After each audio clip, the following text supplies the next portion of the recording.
আসসালামু আলাইকুম। কানিজ রেসিপির আজকের আয়োজনে রয়েছে খুব মজার একটি পায়েসের রেসিপি। আমি আজ আপনাদের করে দেখাবো তালের পায়েস।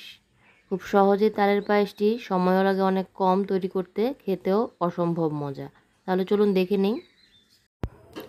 আমি চুলায় এখানে 2 লিটার দুধ বসিয়ে দিয়েছি।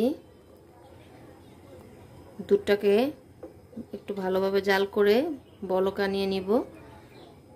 1.5 লিটার পর্যন্ত করে নিব।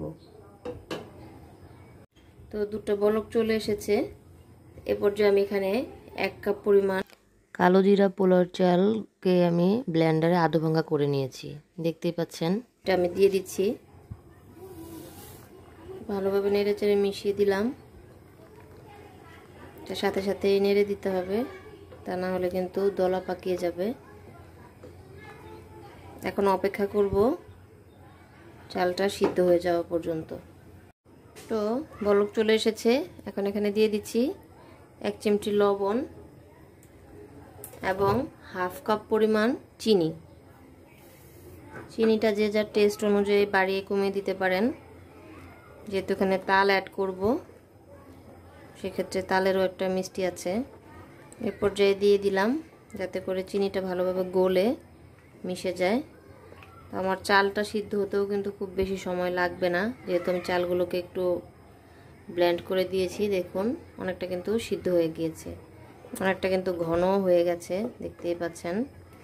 একটু ব্লেন্ড করে দিলেই সুবিধাটা পাওয়া যায় যে খুব তাড়াতাড়ি ঘন হয়ে যায় এবং সিদ্ধ হয় তাড়াতাড়ি। আমি এখন এভাবে আর কিছুক্ষণ জাল দিয়ে নিচ্ছি। যে আমি তালটা দিয়ে দিব। এখানে আমি দিয়ে দিচ্ছি তালটা আমার ফ্রোজেন করা।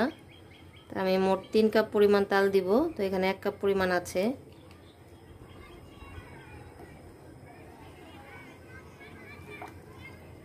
তালটা দেওয়া হয়ে গেছে, এখন একটু নেড়ে চেড়ে মিশিয়ে দিচ্ছি।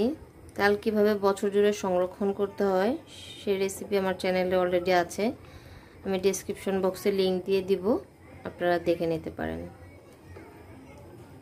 এখন অনেকটা পাতলা হয়ে গেছে এবং কালারও চেঞ্জ হয়ে গেছে। এখন এটাকে বলক তুলে ঘন করে নিব।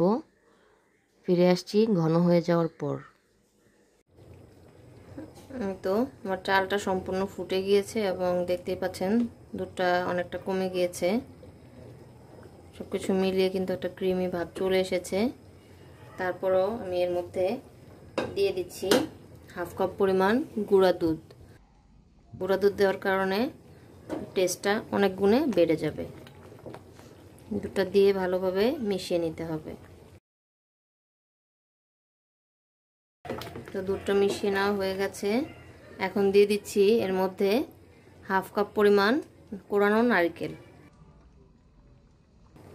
রান্না কিন্তু অলমোস্ট ডান, দেখতেই পাচ্ছেন কিভাবে বলক আসছে।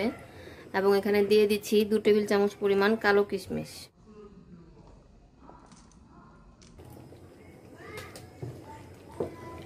তো সব শেষে দিয়ে দিচ্ছি হাফ চা চামচ পরিমাণ এলাচ ও দারচিনি গুঁড়া দিয়ে মিশিয়ে নিলাম। তো রান্না হয়ে গেছে, এখন আমি চুলাটা অফ করে দিচ্ছি।